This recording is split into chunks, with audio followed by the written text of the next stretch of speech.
بسم اللہ الرحمن الرحیم۔ السلام علیکم ورحمۃ اللہ وبرکاتہ۔ ایک آدمی حضرت عمر بن الخطاب رضی اللہ عنہ کے پاس فریاد لے کر آیا۔ اس کی آنکھوں سے آنسو سیلاب کی طرح رواں تھے۔ اپنے ظلم پر داد رسی کے لیے کہنے لگا، اے امیر المومنین، میں ظلم سے بچنے کے لیے آپ کی پناہ میں آتا ہوں۔ حضرت عمر رضی اللہ تعالیٰ عنہ کی آنکھوں سے غصہ ظاہر ہوا۔ فرمایا کہ تم مطمئن رہو، تجھے پناہ مل گئی ہے، یعنی تو نے ایک ایسے آدمی سے التجا کی ہے جو تیری حفاظت کرے گا۔ اس آدمی نے روتے ہوئے کہا کہ میرا عمر بن العاص رضی اللہ تعالیٰ عنہ کے بیٹے سے دوڑ کا مقابلہ ہوا۔ میں دوڑ میں اس پر غالب آیا تو وہ مجھے کوڑے سے مارنے لگا اور مجھے کہنے لگا کہ میں ابن الاکرمین یعنی دو معزز آدمیوں کا بیٹا ہوں۔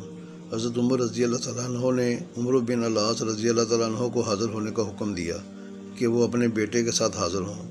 چنانچہ حضرت عمر بن العاص رضی اللہ تعالیٰ عنہ آئے، ان کے پیچھے پیچھے ان کے بیٹے تھے۔ حضرت عمر رضی اللہ تعالیٰ عنہ نے پکار کر کہا کہ مصری شخص کہاں ہے؟ وہ آدمی کانپتے ہوئے آیا تو حضرت عمر رضی اللہ تعالیٰ عنہ نے فرمایا کہ یہ کوڑا لو اور اس کو مارو۔ اس آدمی نے وہ کوڑا پکڑا، اس کو گھمایا، پھر عمر بن العاص رضی اللہ تعالیٰ عنہ کے بیٹے کی کمر پر مارنا شروع کیا، جس کو کھجور کے ایک تنا کے ساتھ باندھا گیا تھا۔ حضرت عمر رضی اللہ تعالیٰ عنہ اس مصری آدمی کے برابر کھڑے اس کو فرما رہے تھے کہ مارو اس ابن الاکرمین کو۔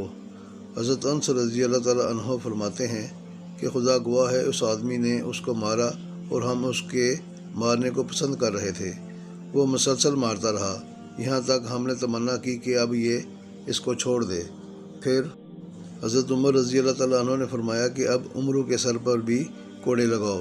وہ آدمی کہنے لگا کہ اے امیر المومنین، مجھے صرف اس کے بیٹے نے مارا تھا اور میں نے اس کا اس سے بدلہ لے لیا۔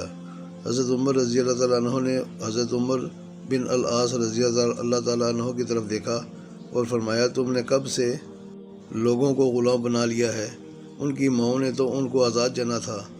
حضرت عمر رضی اللہ تعالیٰ عنہ نے سر جھکاتے ہوئے عرض کیا، اے امیر المومنین، مجھے تو اس واقعہ کی خبر بھی نہیں تھی اور نہ یہ میرے پاس آیا تھا۔